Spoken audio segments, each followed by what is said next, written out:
हैदर, आप रुकिए। आपने फिर हमारे ओहदा छीनने की कोशिश शुरू कर दी। आप पहले भी हमें गलत समझते हैं, आज भी गलत समझ रहे हैं। हम पहले भी आपकी मदद कर रहे थे और आज भी वही कर रहे थे। अच्छा, आपके ज़हन और दिल पे सहर सवार हो चुकी है, इसलिए आपको दूसरा कोई काम दिखाई नहीं देता, तो किसी को तो काम करना पड़ेगा। वही कर रहे हैं हम। हैदर भाई,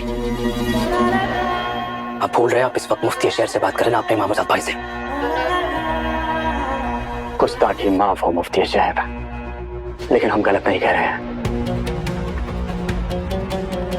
कल रात को आपने कारीगर को मना किया बेंचेस बनाने के लिए, क्योंकि आपको शहर के साथ और वक्त बिताना था। अब वो कारीगर अपने बीवी बच्चे को लेकर घूमने फिरने के लिए निकल गया है और मदरसे में फर्नीचर का काम अधूरा रह गया है। और आपको बता दें कि कल जितने भी नए बच्चों के दाखिले हुए हैं सब आने वाले हैं। हॉस्पिटल में एक रिपोर्ट सबमिट करनी थी, इसलिए देरी हो गई, माफी चाहते हैं। भाई सुन लो, कल मंगनी है और लड़की नौकरी बजा रही है, पूरे शहर में पाइचे पटकाती फिर रही है। भाई हमारे जमाने में अगर किसी लड़की की मंगनी तय हो जाती थी तो वो चिड़ा से भी पर्दे करती थी। 8 दिन पहले हल्दी उपटन के लेप में चक्करों में पड़। हाय गजब, और किसके लिए आई हो? तुम भी तो बनी बनाई अपनी अम्मी की तरह हो, जिसने जूते खाए, गालियां खाई, लेकिन टस से मस नहीं हुई इस घर से। क्यों? क्योंकि वो परवेज बे कुछ पैसे कमाता था, इसीलिए ना। क्या जानती हैं आप हमारी अम्मी के बारे में? उन्होंने क्या क्या बर्दाश्त किया, कैसे अपनी जिंदगी काटी, कुछ मालूम है आपको? हमारी अम्मी ने हमारी वजह से अबू का घर नहीं छोड़ा। अगर वो तलाक लेती तो मजहबी अदालत हमें मजबूर करती कि हम हमारे अबू के घर पर रहे। हमारी अम्मी हमसे दूर हो जाती, हमसे पढ़ने लिखने का हक छीन लिया जाता। हमारी अम्मी ने सारे जुल्म सहे हमारे बेहतर मुस्तकबिल के लिए।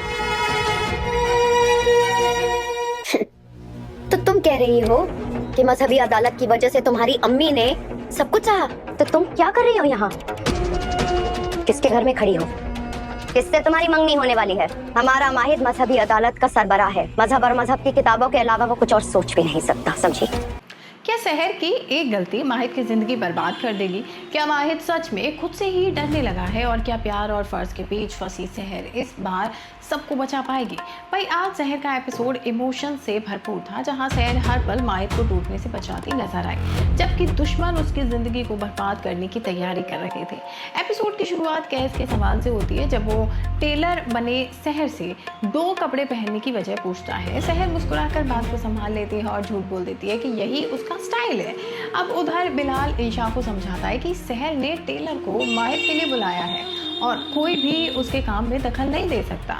अब सहर माहिद को गसाला के कमरे में लेकर जाती है और उसकी हालत देखकर उसका दिल पिघल जाता है। वो सोचती है कि अगर वो वक्त पर दवा लेकर ना पहुंचती तो शायद माहिद अपना होश ही खो देता। उसे लगता है कि कोई माहिद के साथ बहुत बड़ा गेम खेल रहा है। इसी दौरान अमाल चुपके से हवेली में घुसकर हुस्ना को गुमराह करती है और हैदर को प्लान शुरू करने के लिए फ़ोन कर देती है। जब माहिद को होश आता है तो वो सहर को देखता है और उसका रिएक्शन सबको हैरान कर देता है। वो सहर से दूर भागता है, बेड के नीचे छुप जाता है और कहता है कि वो उसके लिए सिर्फ मुसीबत लेकर आएगा। घबराहट में वो सहर को धक्का तक दे देता है और उसके हाथ से खून निकलने लगता है।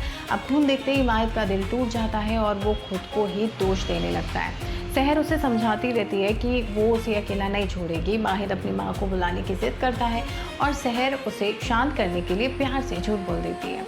वो उसे गिफ्ट बनाने के लिए मोटिवेट करती है और माहिद बच्चे की तरह उसकी बात मान लेता है। लेकिन इसी वक्त हुस्ना और हैदर मेहमानों को लेकर माहिद का सच खोलने निकल पड़ते हैं।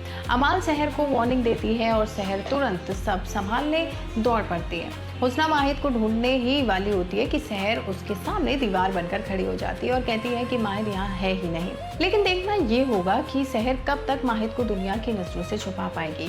क्या सहर माहिद को बचाने में कामयाब होगी या फिर दुश्मनों की चाल इस बार कामयाब हो जाएगी? और माहिद को आखिर हुआ क्या है? इन सभी सवालों के जवाब जानने के लिए चैनल को सब्सक्राइब कर लीजिए और बेल आइकन को प्रेस ज़रूर कर लीजिए, ताकि आने वाले एपिसोड आपको समय से मिलते रहे। और हाँ, वीडियो पसंद आई हो तो लाइक शेयर ज़रूर कर दीजिए। आपको ये वीडियो पसंद आए तो लाइक करें, शेयर करें और टेलीविजन को सब्सक्राइब करना ना भूलिएगा।